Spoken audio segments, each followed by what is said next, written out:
Tennessee, David Tulis.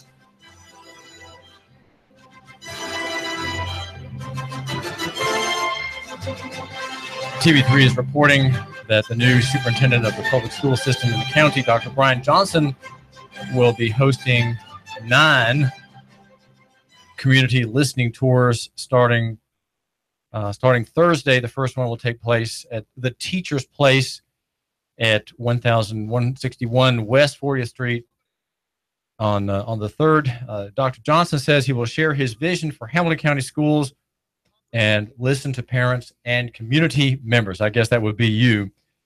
It will continue in each district later in August, and the dates of those have not been announced. Several educators who attended this event, an earlier discussion, say that he wants to work closely with the school board members and make organizational changes at the central office, that's administration, and that he wants to work to improve and enhance teacher quality with a focus on professional development, and also to help teachers improve leadership skills, as they're called.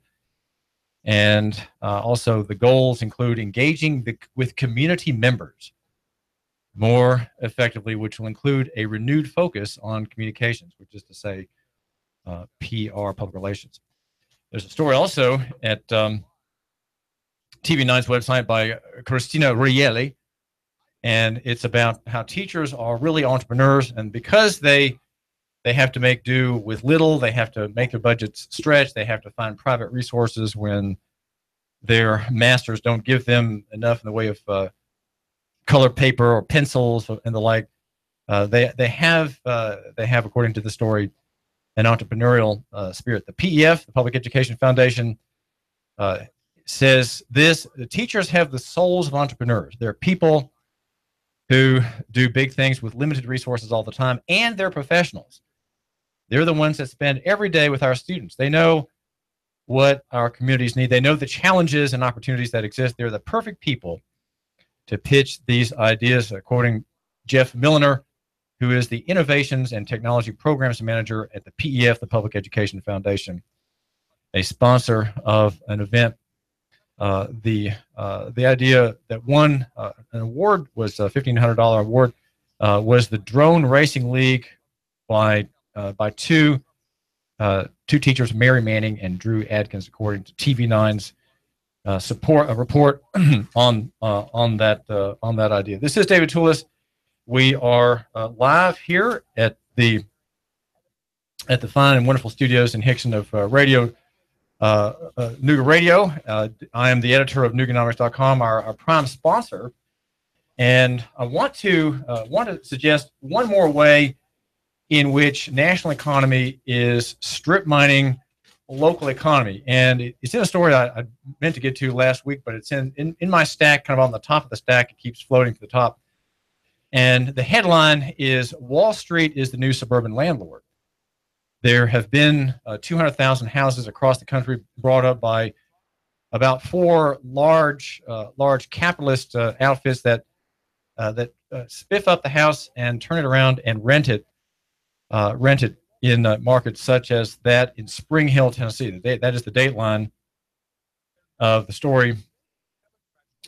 Wall Street is the new suburban landlord, and here we have large capital businesses that are hedge funds and others with a lot of cheap capital that you can't get as cheaply.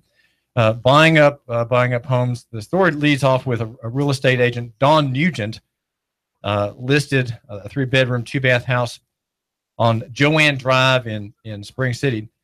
There was an offer that came at $208,000 from a couple, but there was a competing bid that came from a company, American Homes for Rent, that is buying up houses in the neighborhood. And it said, well, look, no inspection required, and we'll pay cash. In other words, we'll write you a check right now. You don't have to wait for this couple. The other bidders are going to require financing, so there's a delay there. So 12 hours after the house went on the market in April, this company based in Agora Hills, California, a real estate investment trust, a REIT, signed the contract, and then a month later, the house went on the rental market at $1,575 a month, and a price that was very, very high even in this area south of Nashville.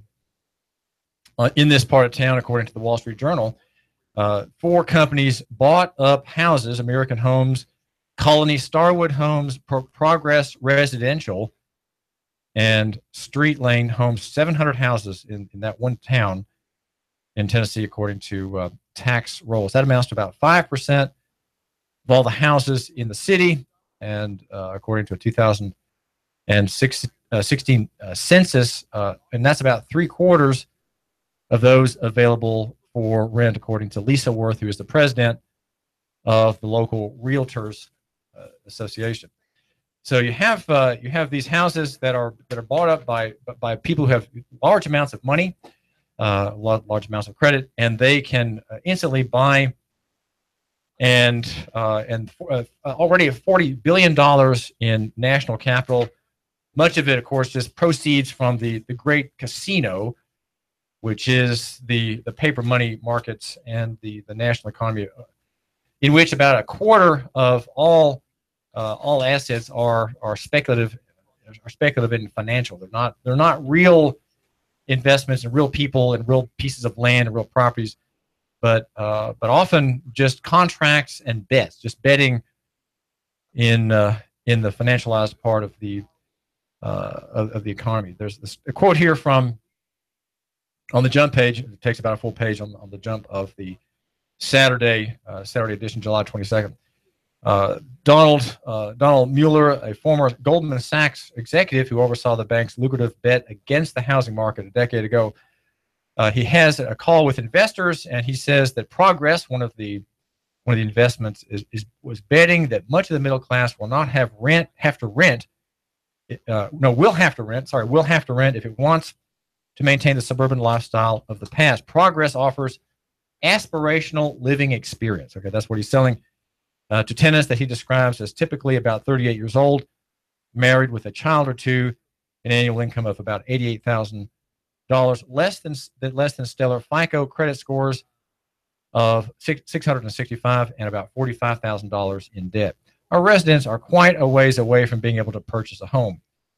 So these houses are on the market, and the price of rentals in Spring Hill, Tennessee, are 32% more than the cost of ownership. So the cost of buying a house paying on a mortgage and having upkeep is cheaper than renting. Renting is 32% more than the monthly ownership cost. The average rent for 148 single-family homes in Spring Hill, owned by the 4 big landlords, was about $1,773 a month, according to online listings viewed by the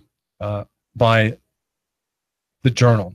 And a lot of these houses were bought up by these investors in the crash. Right, they bought these houses up because they were on distress. Some markets, Las Vegas, had 10% foreclosure. Other markets had 4%, 5%, 2%. And investors bought up these houses for a song. Right, so now they're making a living with cash flow from houses that have been rented out, and there's a real effort, as some would see it, to strip mine local economy and to nationalize what is a field that traditionally run by local people. Right, a lot of rentals in the housing area have one owner, a local person usually, or someone who did live here but moved away and maintains a property for an income. So you have a house or a duplex or a quadplex, and the owner makes a living on the rents. And it was once a local business. Your landlord was a local person. I remember when I was at UT in Knoxville, the landlady from whom I rented had made it big in the rental field prior to the World's Fair, the event that put that dome on the horizon of Knoxville.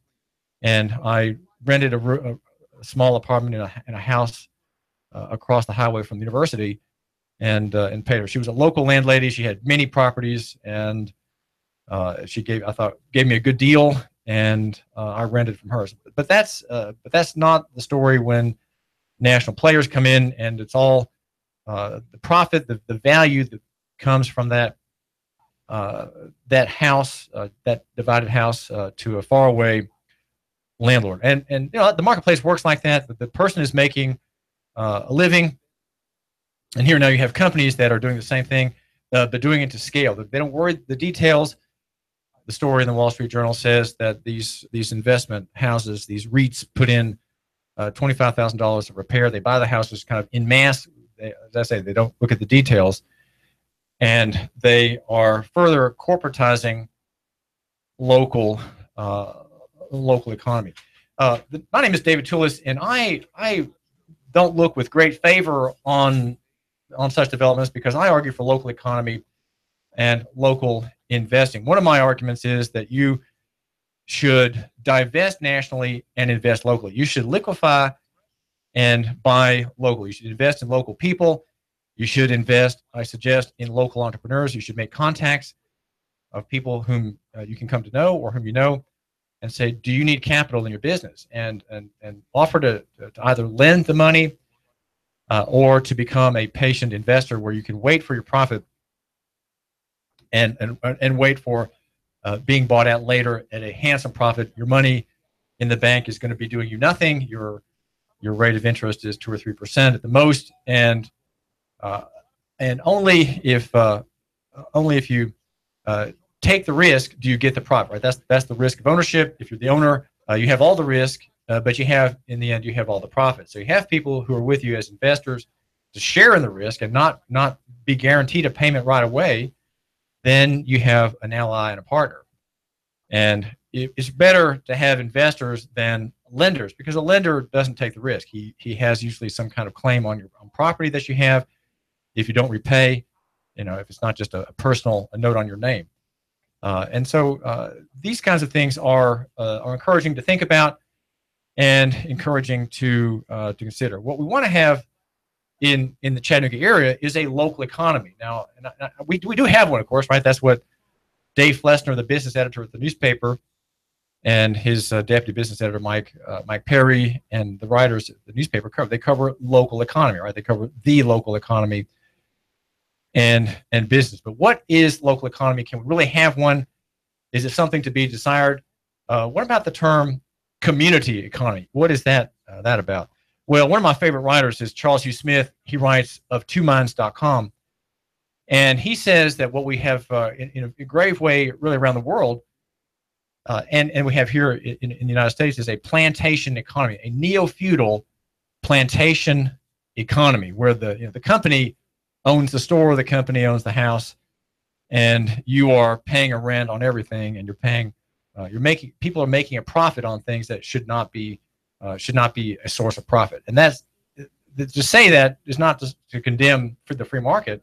What I'm saying is that if you have a personal economy perspective and you have a more community-oriented economy, profit is not the only way of measuring success. Your success is not just because you have more dollars in your bank account after that particular transaction is unwound. He says what he's asking, what differentiates a community economy from a profit maximizing market and the state, right? The state is part of the profit maximizing economy. The state operates as a business. As we're seeing in all these questions about the chief of police and policing. Policing is part of the state economy. It is a state economy that works by predation. It works purely by predation. And Anthony Byrd, who worked as a clerk in Sessions Court, sees that firsthand. He knows exactly what we're talking about. And I dare say he's probably sympathetic to the arguments for a community economy. In fact, he argues that very thing. He says that, and he somehow, maybe a little naively, thinks that if we have a sympathetic chief of police, we may have more communitarian impulse in the police department. My own thinking is that that's not really possible, because the job of policing is law enforcement and peacekeeping. And the second of those functions is genuinely community oriented. The first is state and progressively oriented, right? It's state economy, state law, the judicial industrial complex oriented part of government. Now, Smith says that a community economy allows for priorities and goals other than that of maximizing profit. Making profit is necessary, of course. You can't sustain a business if you don't have profit, but it's not the sole goal of an enterprise. And that's what we do here. We are at Nooga Radio. We're very, you might say, community-minded. We have a very high view of our calling for public service. Our goals are not measured purely by advertising revenue. That is, by the way, how I make my living here. David Tulis, the blogger with the biggest pen in Chattanooga, we make our living by helping businesses find their customers, and that's what we can do for you. Why don't you call me, David Tulis, and ask me to write an ad for your business? I'd love to do it. Would love to help you. Just contact me here at the station or contact me through Nooganomics.com. The community economy, secondarily, is not funded by the state. It doesn't have state support. It does not have state subventions, state guarantees for market share. It does not have a lot of players who are state funded, right? These are people who operate privately and you might say generously in the world of grace and not in the world of compulsion, which is what you have when you have a state actor or a state subsidized actor. You have compulsion built into his operation. He rides on the oil of compulsion, the suffering of other people who've had to pay taxes to make his way easy in the state economy.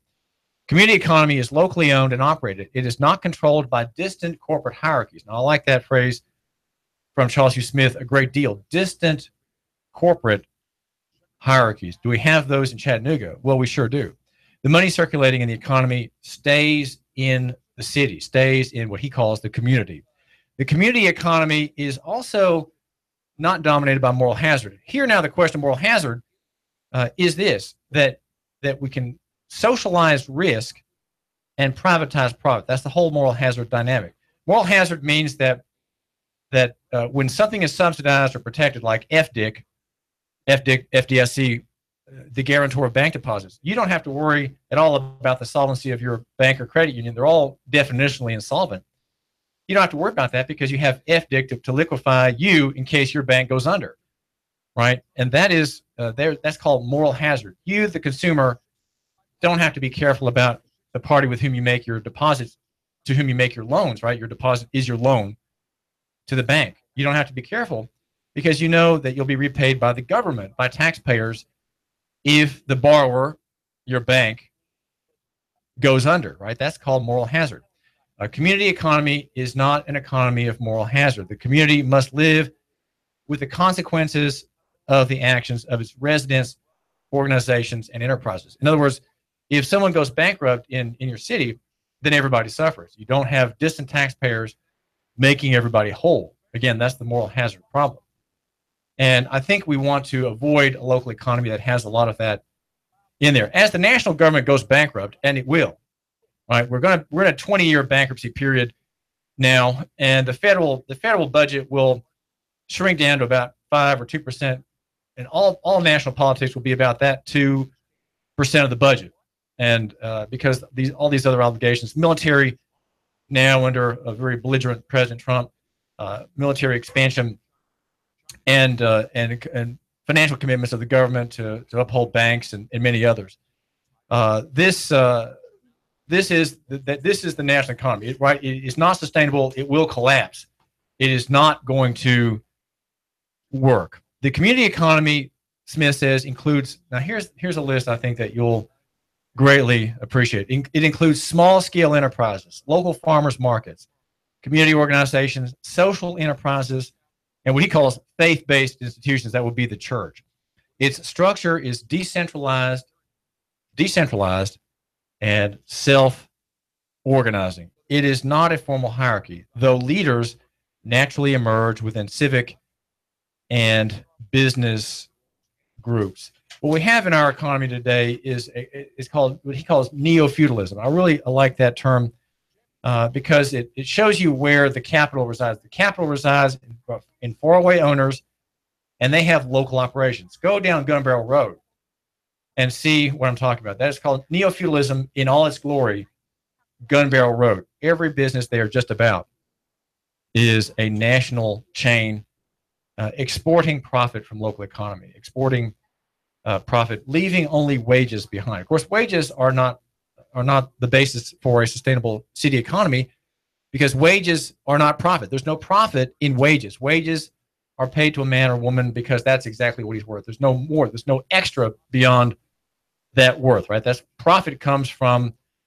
expenses being lower than revenues, and in wages there is no profit. Well, this is David Tulis, and I do appreciate you giving me a minute of your time. We're going to look next at important questions about becoming police chief, and there seems to be in several circles of diverse view a favor for the one that the committee has named for Chief Burke. One of the three has favor, and I would say is probably the best of the three for the next police chief in Chattanooga. This is David Tulis, and we're going to talk about that after these important messages. In-depth traffic, news, and information. Mornings on Nooga Radio, AM 1240 and 92.7 FM. If you've suffered a personal injury or a loved one was the victim of a wrongful death, give the lawyers at McCoon, Williams, Ashley, and Stanley a call. Our attorneys can help you or your business with a